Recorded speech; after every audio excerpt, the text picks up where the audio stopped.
What's going on, guys? Josh from soccerreviewsforyou.com, bringing you my review plus on-feet video of the Chapter 5 Cut to Brilliance CR7 Nike Mercurial Superfly 5. We're going to take a closer look at the colorway. We'll talk about tech specs as well, and of course take a look at how they fit and feel on feet. So if you want to learn more about CR7's latest signature boot, stick around, watch the entire video. If you're interested in a pair of these for yourself, I'll leave a little pop-up on screen, or you can click the first link down below. That'll take you to the review page on my website, where you'll find buy it now links with exclusive SR4U coupon codes, where you'll be able to pick these up below their normal $325 retail price. So if you're interested in a pair, be sure to check that out. Here's a quick look at the included string bag, white in color, black strings, and then this new CR7 diamond logo with all kinds of different achievements going around the outside. Same logo you'll find on the shoes themselves. In person, I have to say I'm really impressed with these. They look a lot different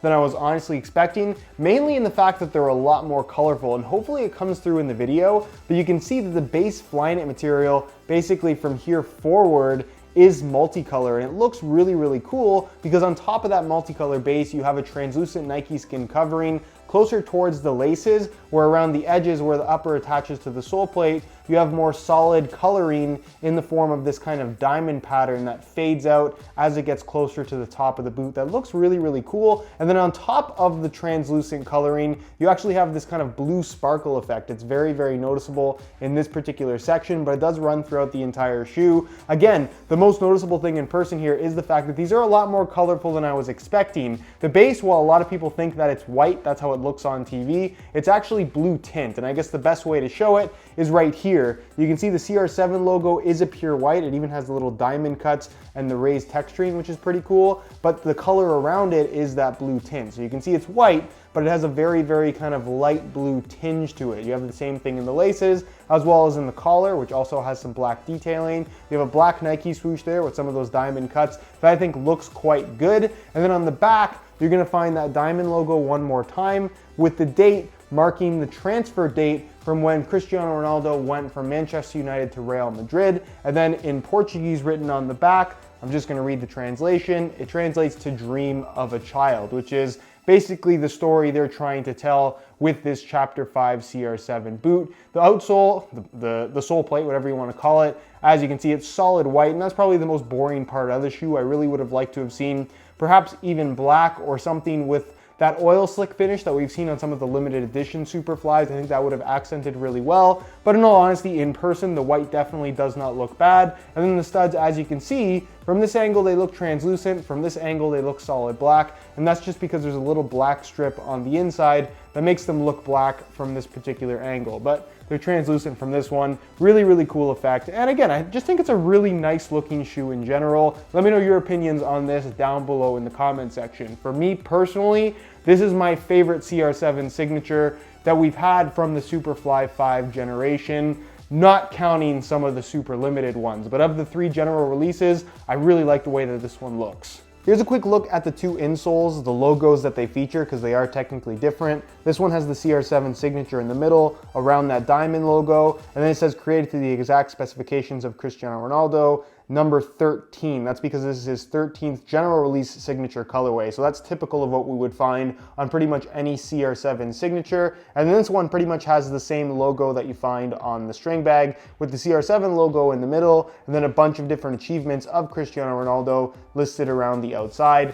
The rest of the insole is pretty straightforward though, just black in color, and the standard Superfly 5 insole. Nothing special there at all. As far as performance and tech specs are concerned, a lot of people always wonder whether or not there's actually a difference between the CR7 versions of the shoe and the regular colorway releases. The simple answer to that question is there is no difference whatsoever. You're getting the exact same boot regardless of whether it's the CR7 or a general release colorway, which this technically isn't limited. It would fall under general release, but they charge a $25 premium, being that it is a CR7 signature. So you're paying a little bit extra, but getting the exact same product. So keep that in mind. Of course, with the Superfly 5, it's very well proven at this point. You're buying it for the Flyknit upper, the mid-cut design, the Nike plate, sole plate, the aggressive fit, the aggressive traction. It's a very, very good performing shoe, but it's also quite expensive. If you can justify justify the price, I definitely think that it is worth the money. I don't want to talk too much about performance in this video though, so if you want to learn a little bit more about the overall performance characteristics, or you just want to see the shoes in action, I'll leave a little pop-up on screen to my playtest video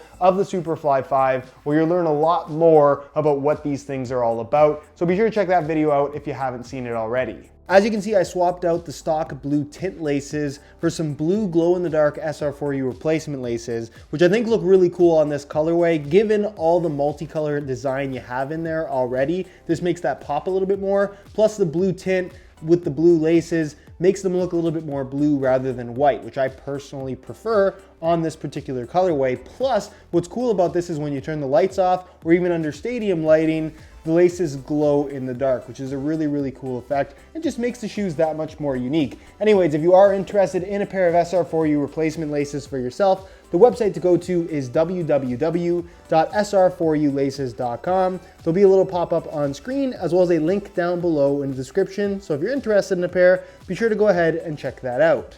On feet, I think most people understand what they're getting into with the Superfly 5 at this point. It's a top-end Mercurial, so it's a very, very tight fit. Pretty much no extra space on the inside of the shoe whatsoever. The Flyknit upper gives it this sock-like sensation that does become softer and more flexible as you wear them in a little bit. It will have a slightly stiffer feel out of the box, especially in the heel area due to the mid-cut design. That's probably the one aspect of a lot of Nike's mid-cut models that will give people the most amount of trouble. But as long as you take your time with the break-in process, you shouldn't have too many issues and you should be able to avoid blisters as long as you pay attention to how your feet are feeling. If you wear them until your feet are bleeding, obviously at that point it's too late. You're not going to avoid anything. But as soon as you start to feel discomfort, take them off, take a break, relace them, you're gonna be able to avoid all of that. But fit-wise, obviously typical Mercurial, very, very good if you're into very tight-fitting shoes. Plus that Nike plate sole plate underfoot with the anatomic shaping to it gives you this very connected, kind of low-sitting position within the shoe, which I think is really, really nice.